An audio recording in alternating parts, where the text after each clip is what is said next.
dati tinanong kayo of if you were to rank the Malacanang spokesperson, 10 being the highest, 1 being the lowest, you'll give her a 5. Pero that was several days ago. Ngayon ba may bago kayong ranking sa kanya?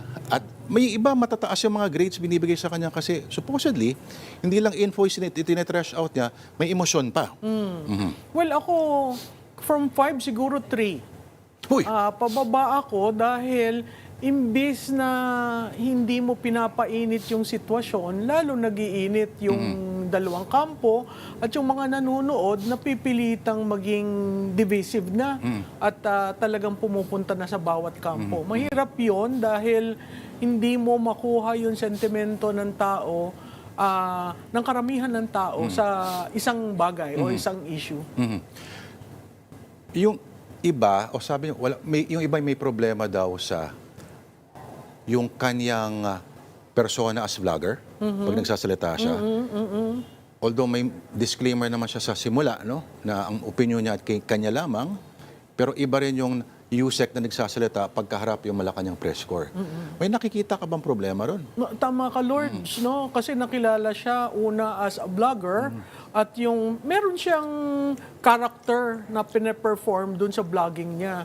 Nung naging USEC, akala ko titigil siyang mag-vlog.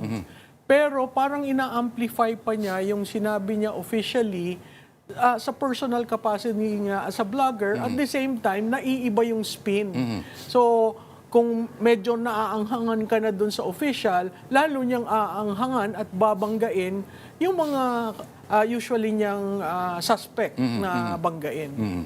Kasi sabi nila kasi parang ina-approximate lang din nila yung klase ng spice mula sa kabilang kampo. Oo.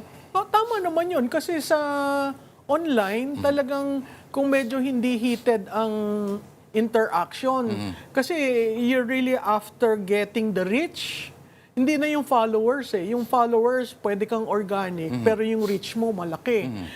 So siguro yung algorithm ng kahit anong platform, yun yung kinukonsidera mo para ka makakuha ng atensyon.